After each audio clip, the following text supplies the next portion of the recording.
नमस्कार. महाराष्ट्र सरकारला मला एक महाराष्ट्राचा नागरिक म्हणून विनंती करायची आहे. मनोज जरांगे पाटलांची तब्येत खूप खालावली आहे. आज खरंच चिंता करण्यासारखी त्यांची आरोग्याची परिस्थिती झालेली आहे. त्यामुळे सरकारला मी विनंती करतो, त्यांच्या आरोग्याची चिंता करत असताना निर्णय हा काही दिवसात नाही तर आजच आपल्याला घ्यावा लागेल, आणि तो सुद्धा सकारात्मक दृष्टिकोनातून. जरांगे पाटलांनी आजपर्यंत अनेक आंदोलनं केलेली आहेत, ज्याच्यामध्ये युवा, खास करून मराठा युवांना हाताला काम मिळावं, आरक्षणाच्या माध्यमातून संधी मिळावी, यासाठी प्रामाणिकपणे स्वतःच्या कुटुंबाची पर्वा न करता समाजासाठी अनेक त्याग त्यांनी केलेले आहेत. पण आज जे उपोषण त्यांचं चालू आहे त्याच्यात त्यांची आरोग्याची परिस्थिती अतिशय खालावलेली आहे. त्यामुळे अख्ख्या महाराष्ट्राला त्यांच्या आरोग्याची काळजी लागलेली, मला लागलेली, अनेक लोकांना, करोडो लोकांना त्यांच्या आरोग्याची काळजी लागलेली आहे. तसंच ते ज्या पद्धतीने उपोषणाला बसलेले आहेत, तसंच प्रत्येक गावामध्ये तिथे असणारा युवा, वडीलधारी मराठा आरक्षणासाठी जरांगे पाटलांना पाठिंबा देण्यासाठी उपोषणाला बसलेले आहेत. त्यामुळे या सगळ्यांच्याच आरोग्याची चिंता करत निर्णय काही दिवसात नाही तर काही तासात आपल्याला घ्यावे लागतील. त्यासाठी तुम्ही पुढाकार घ्या. आणि मला सगळ्याच पार्टीच्या पदाधिकारी आणि तसंच नेत्यांना विनंती करायची, यात कुणीही राजकारण करू नये. सरकार, सर्व विरोधी पक्ष जर एकत्रित बसून निर्णय घ्यायचा असेल त्याला आम्ही आमदार म्हणून तिथं तयार आहोत, पण लवकर घेण्याची जरूरत आहे. अधिवेशन उद्याच, खास अधिवेशन या महाराष्ट्रामध्ये उद्याच सरकारने लावलं पाहिजे, अशी आमदार म्हणून तिथं मी विनंती करतो. तसंच खासदारांना मी विनंती करेल, राज्य सरकार ज्या पक्षाचं आहे त्यांचं केंद्रातसुद्धा सरकार आहे, त्यामुळे या सरकारला मी विनंती करतो केंद्रातल्या नेत्यांशी बोलून, तसंच इतरही खासदारांना मी विनंती करतो की केंद्रात त्यांच्या नेत्यांशी बोलून तिथेही खास अधिवेशन मराठा समाजाच्या आरक्षणासाठी हे घेतलं पाहिजे. आज महाराष्ट्र जळतोय आणि याची काळजी आणि चिंता ही आपण सगळ्यांनी केली पाहिजे. त्यामुळे एवढी विनंती मी मनापासून सरकारला करतो, तसंच सर्व पक्षांनाही करतो की लवकरात लवकर अधिवेशन घ्या.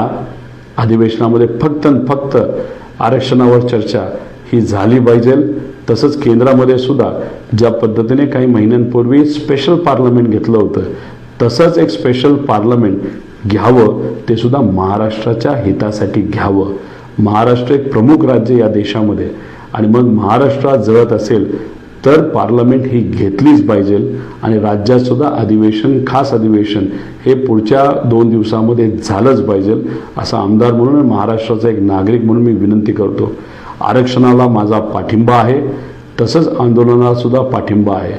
काळजी एकाच गोष्टीची आहे, ती जरांगे पाटलांच्या आरोग्याची. आणि जे कोणी सामाजिक कार्यकर्ते गावागावामध्ये आज उपोषणाला बसलेले आहेत त्यांची काळजी तिथं आहे. त्यामुळे सरकारने अजून वेळ न घालवता, अजून काही दिवस न घेता, काही तासातच या बाबतीतला सकारात्मक निर्णय घेण्याची जरूरत आहे. याच्याचबरोबर मला सरकारला विनंती करायची आहे, मराठा आरक्षणाच्या बाबतीत जी समिती आता गठीत करण्यात आलेली आहे त्या बाबतीत काही लोकांना शंका आहे. जे काही मला फोन आलेत, काही तज्ज्ञांशी मी चर्चा केली, त्याच्यातून जे काही मुद्दे माझ्यासमोर आलेले आहेत, या व्हिडिओच्या माध्यमातून मी सरकारला ते सर्व मुद्दे पोहोचवतो. विनंती करतो की त्या बाबतीतलं काही स्पष्टीकरण हे काही तासात हे आपण द्यावं, नाही तर काही दिवसात द्यावं, ज्याच्यामध्ये समिती आरक्षणाच्या बाबतीत जी काही गठीत करण्यात आली आहे ती समिती कशाचा अभ्यास करत आहे आणि समितीचे गठन कशासाठी केलं आहे हे कुठं सरकारने सांगावं. ज्या गावांमध्ये रेकॉर्ड अवेलेबल नाही, म्हणजे सापडत नाही, त्या बाबतीत समिती काय निर्णय घेणार हे सुद्धा स्पष्टपणे सांगण्याची जरूरत आहे. समिती नेमकी किती सालाच्या पुढच्या नोंदी तपासत आहे ते जाहीर करावं, अशी एक विनंती इथं लोकांनी सरकारला केलेली आहे. समिती फक्त महसुली रेकॉर्ड तपासणार आहे की इतरही रेकॉर्ड तपासणार आहे हे सुद्धा तिथं सांगण्यात यावं. जरांगे पाटील ज्याप्रमाणे सर्व काही ओपन आणि मीडिया समोर बोलत आहे त्याप्रमाणे समितीची कार्यपद्धत आणि तपास सुद्धा सामान्य माणसाला कळायला पाहिजे अशी लोकांची मागणी आहे. तसंच मराठवाड्यातील काही तालुक्यांचे पूर्वीचे महसुली रेकॉर्ड हे आज रोजी पश्चिम महाराष्ट्रातील काही तालुक्यांमध्ये सापडत आहेत. जसे बीडमधील गेवराई, शिरूर पाटोदा या तालुक्याचे इंग्रजाच्या काळातील महसुली रेकॉर्ड जामखेड तालुक्यामध्ये सापडत आहे. तर ती समिती हे रेकॉर्ड तपासणार का? तसंच मी परत एकदा विनंती करतो की एक स्पेशल राज्याचं अधिवेशन उद्या नाही तर परवा हे सरकारने घ्यावं. तसंच खासदारांना विनंती करतो, सर्व नेत्यांना विनंती करतो, तसंच सरकारला केंद्र सरकारशी बोलण्याची विनंती करतो की पार्लमेंटमध्ये सुद्धा खास अधिवेशन या बाबतीत महाराष्ट्राच्या हितासाठी घ्यायचं लागलं तर ते तुम्ही घेतलंच पाहिजे. त्याच्याचबरोबर व्यक्तिगत तुम्ही माझ्याबद्दल विचारलं आणि आमच्याबद्दल विचारलं तर आमचा पाठिंबा हा आरक्षणाला आहे.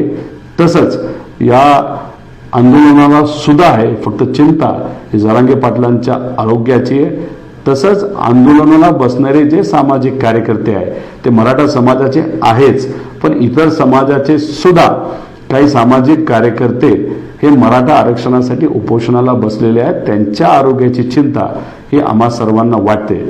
तसंच सर्व पक्षांना मला विनंती करायची आहे, कार्यकर्त्यांना विनंती करायची आहे की मराठा आरक्षणाच्या बाबतीत आणि महाराष्ट्रामध्ये असणारी आजची परिस्थिती याच्यात कुणी राजकारण करू नये. याच्यामध्ये फक्त लोकांचं हित मनामध्ये ठेवून आपल्याला काम करायचं आहे. पण महाराष्ट्रामध्ये राहत असताना आपल्याला महाराष्ट्र धर्माचा विचार करण्याची जरूरत आहे आणि निर्णय लवकर घेण्याची जरूरत आहे.